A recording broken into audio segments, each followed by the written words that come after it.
यूहन्ना रचित सुसमाचार उसका 3 अध्याय और पढ़िए। हमें जल और आत्मा से जन्म चाहिए, वहीं से हम पढ़ेंगे। पढ़िएगा आप यूहन्ना रचित सुसमाचार और उसका 3 अध्याय और उसके 4 या 5वें आयत से हम पढ़ सकते हैं। देखिए वहां पर क्या लिखा हुआ है। बोलिए, हम बुद्धिमान बन रहे हैं। यीशु ने उत्तर दिया, मैं तुझसे सच सच कहता हूं कि जब तक कोई मनुष्य जल और आत्मा से न जन्मे वह परमेश्वर के राज्य में प्रवेश नहीं कर सकता। हम किस राज्य में प्रवेश करने के लिए यहां बैठे हैं बताइएगा जरा। परमेश्वर के राज्य में, स्वर्ग के राज्य में, सही है।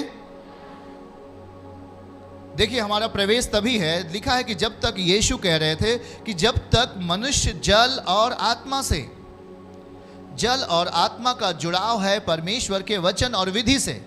आमीन। देखो ध्यान से सुनना, अगर आप यहां बैठे हो तो आपके लिए आज नया जन्म होगा। जिस तरीके से आप देखते हो कि जानवरों के जो भी बच्चे हैं वही होते हैं कि नहीं होते हैं, पर अब हम परमेश्वर के बच्चे हैं। परमेश्वर अगर हमें पैदा कर रहा है तो हम परमेश्वर के समान हो जाएंगे। आप भी वही काम करोगे जो परमेश्वर करते हैं। थोड़ी सी चीजों को अधिकाई में बदलते हुए देखोगे, थोड़े से धन को अधिक समय तक चलते हुए देखोगे, एक बीमार व्यक्ति को चंगा होते हुए देखोगे, बुरी परिस्थिति को बेहतर परिस्थिति में बदलते हुए देखोगे। रिसीव करें आप जन्म। इसलिए हमें जन्म पाना है आत्मा से। देखो यीशु क्या कह रहे हैं, इसे आप ध्यान से सुनो सब जन। यीशु ने कहा, मैं तुझसे सच सच कहता हूं, जब तक कोई मनुष्य जल और आत्मा से न जन्मे। जल और आत्मा, बोले जल और आत्मा। जल और आत्मा का संबंध परमेश्वर से है। हम अलग अलग नहीं जन्म लेंगे जल और आत्मा से, पर जल और आत्मा से हम जन्म पाएंगे आत्मा में ही। जल जुड़ा हुआ है आत्मिक परिस्थितियों से। शायद हम बोलते हैं कि हम विश्वास करते हैं और जल के द्वारा बपतिस्मा लेकर बाहर आते हैं। जल वहां से जुड़ा हुआ है। आत्मा परमेश्वर का वचन है जो लिखा हुआ है, वो हमारे जीवनों को ऊंचा उठाने के लिए काम आएगा, काम आता है। आमीन।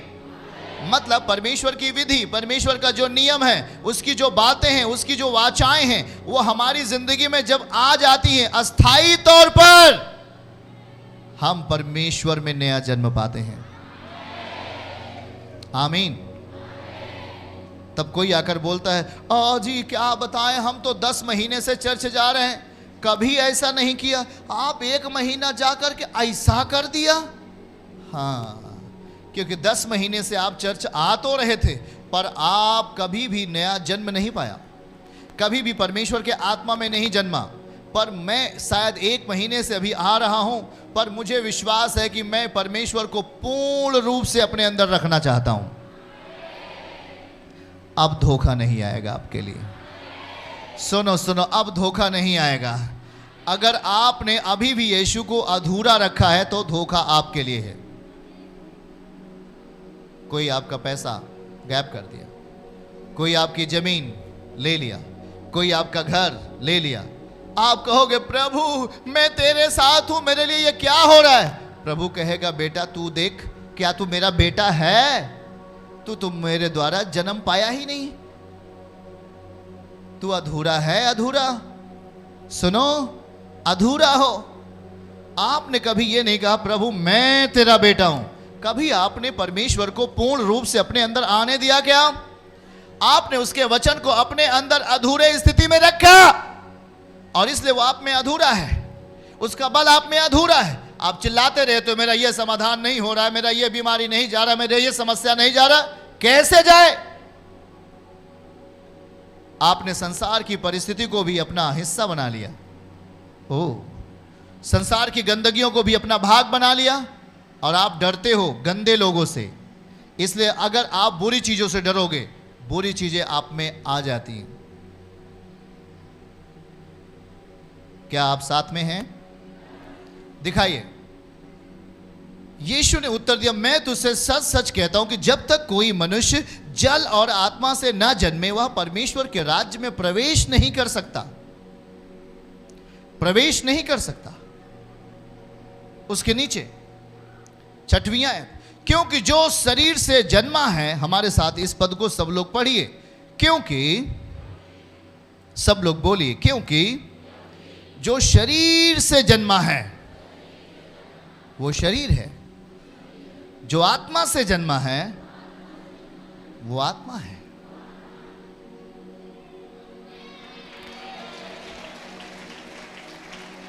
अब हम आपको बताएं उदाहरण के लिए, यीशु मसीह शरीर में दिख रहा था, हाँ या ना, पर वो आत्मा था। यीशु शरीर में दिख तो रहे थे, वो हड्डी मांस में थे, और वो किसी एक जवान व्यक्ति को जो अर्थी लेके जा रहे थे उसको छू लिया, और वो क्या हो गया, यायर की बेटी मर गई थी, उसके पास जाकर उसने छुआ और वो क्या हो गई, 4 दिन का मरा हुआ लाजर क्या हो गया। सोचो, मैं आपको एक बहुत ही आश्चर्यचकित बात समझाता हूं। बाइबल में लिखा है कि अगर परमेश्वर की बातों को लिखा जाता तो पूरे विश्व में नहीं amaता। परमेश्वर ने इतने चमत्कार किए हैं, पर कुछ बातों को हम देख रहे हैं। वहां पर लिखा गया, परमेश्वर की बातों को अगर लिखा जाए तो पूरे विश्व में उसकी किताब नहीं आ सकती। मतलब कि उसने बहुत ही चमत्कार को किया, हम जितना सोच भी नहीं सकते उतना ही वो चमत्कारों को किया। पर हम अपने आप को अभी सोच रहे हैं कि शायद परमेश्वर यही है क्या। आप अपने अंदर संदेह को जगह दे रहे हो, आप अपने अंदर परमेश्वर के वचन को जगह देने के बजाय उस पर आप संदेह कर रहे हो। क्या वो आपके पति का दारू पीना छोड़ देगा क्या, ऐसा आप सोच रहे हो। अरे नहीं जी, ऐसा कैसे हो सकता है, मेरा पति तो दारू दिन रात पीता, कैसे छोड़ सकता है। आप उस पर संदेह कर रहे हो। आप सोचो कि मेरा पति बदलेगा, कभी नहीं, वो हमेशा पाप करता रहेगा। यह आपकी बहुत बड़ी भूल है। जिस दिन आप परमेश्वर को पूर्ण रूप से अपनी जिंदगी में जगह देना शुरू करेंगे, वो आपको बदलने में देर नहीं करेगा। याद रखो, हमारे पास पछतावे के लिए कोई शब्द ना रहे। शायद हम भी अगर प्रभु में आगे बढ़ गए होते, मेरे लिए भी ये आशीषें आती। संसार में उम्मीद रखना बेकार है, सोच लेना इस बात को। संसार पर उम्मीद रखना बेकार है। अगर आप संसार में धनवान भी बन गए हो तो कब आप लुटोगे, कब आप खत्म होगे, ये कोई गारंटी नहीं है। याद रखो कि हमारी तैयारी उस स्वर्गीय स्थानों में जाने के लिए हो रही है। हमारे लिए परमेश्वर ने एक बड़ा प्लान किया, शायद आपके पड़ोसी के लिए नहीं, पर आपके लिए उसने बड़ा प्लान कर दिया है। आमीन।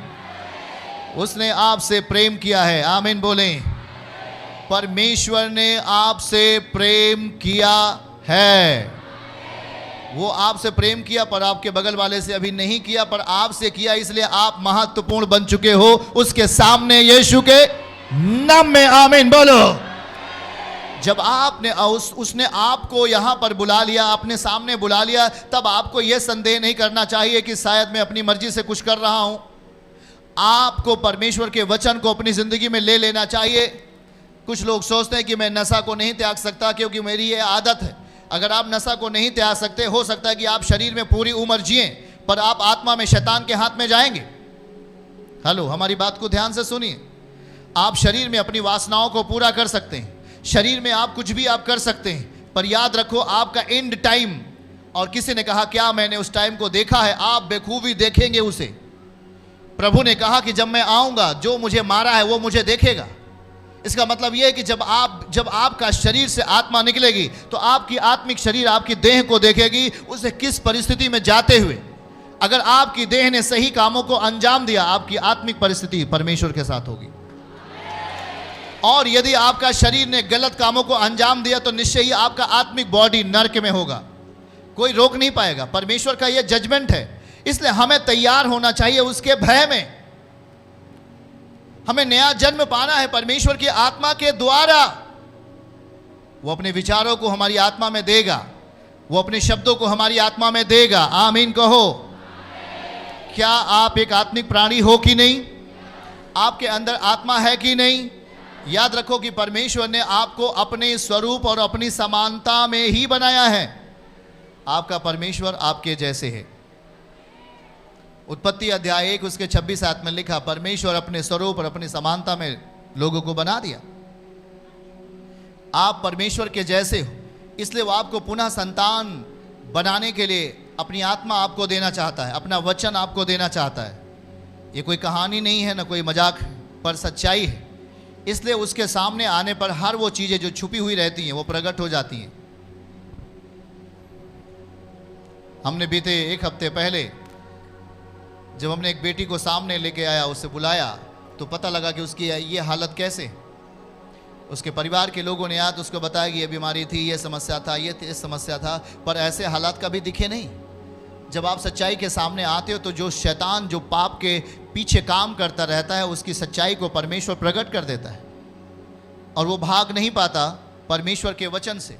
उसे खुदा पकड़ता है और उसको बल को तोड़ देता है और वो व्यक्ति आज़ाद होता है। आमीन। देखिएगा, फिर से हम उस आयत को पढ़ेंगे। जो शरीर से जन्मा है वो शरीर है, पर जो आत्मा से जन्मा है वो आत्मा है। कहिए, जो शरीर से जन्मा है वो शरीर है, जो आत्मा से जन्मा है वो आत्मा है। आगे 7वीं आयत में लिखिएगा, 7वीं आयत में देखिए क्या लिखा है, अचंभा ना कर। कुछ लोग अचंभा कर रहे हैं, ये कैसे हो सकता है, हम फिर कैसे जन्म पा सकते हैं। आप अचंभा कर रहे हो, आप अचंभा कर रहे हो। सुनो, आप अपने बगल वाले का हाथ पकड़ के बोले, अचंभा ना कर। अचंभा नहीं करें। हालेलुया। सुनिए जरा ध्यान से, हमें अचंभा नहीं करना चाहिए। मैंने तुझसे कहा है तुम्हें नए सिरे से जन्म लेना अवश्य है। कुछ लोग सोच रहे हैं ये क्या है नया जन्म। नए जन्म में परमेश्वर की शक्ति को आप देखोगे। आमीन। नए जन्म में आप यहोवा के बल को देखोगे। आमीन। और आप कहोगे, मैं सो रहा था, अगली सुबह उठा, परमेश्वर ने मेरे लिए शुभ संदेश लेके आ गया। आप सोचोगे, आप जाओगे खेत पे काम करने के लिए, आपके काम पूरे हुए रहेंगे। आमीन बोलो। बोलो, हमें नया जन्म लेना है आत्मा के द्वारा। वचन में क्या लिखा है, अचंभा ना कर। यीशु कह रहे हैं आपको अचंभा नहीं करना चाहिए। अगर आप यीशु के पास आ रहे हो तो आपको फिर से जन्म लेना चाहिए। आपको फिर से जन्म लेना ही है। जो शरीर है वो शरीर को जन्म देती है। शरीर ने शरीर को जन्म दिया। बताओ सही है कि नहीं।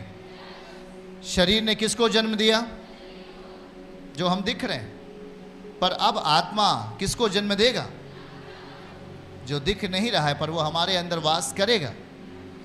आमीन। यीशु आत्मा था पर वो शरीर में प्रकट हुआ। यीशु वचन था पर वो शरीर में बदल गया। लोग देख रहे थे कि ये शरीर है और वो उसकी बातों को नहीं मान रहे थे। पर यीशु जब मुर्दे के पास जाता है तो मुर्दा क्या हो जाता है। लोग कह रहे थे, हाँ ये शरीर मुर्दे को जिंदा कर सकता है, पर उसके अंदर वो क्या था, आत्मा था। आमीन बोलो। लोग आपको देखेंगे, कहेंगे ये बहन क्या कर सकती है। जब आप किसी के पास जाओगे, सर पे हाथ रखोगे, वो बीमार चंगा हो जाएगा।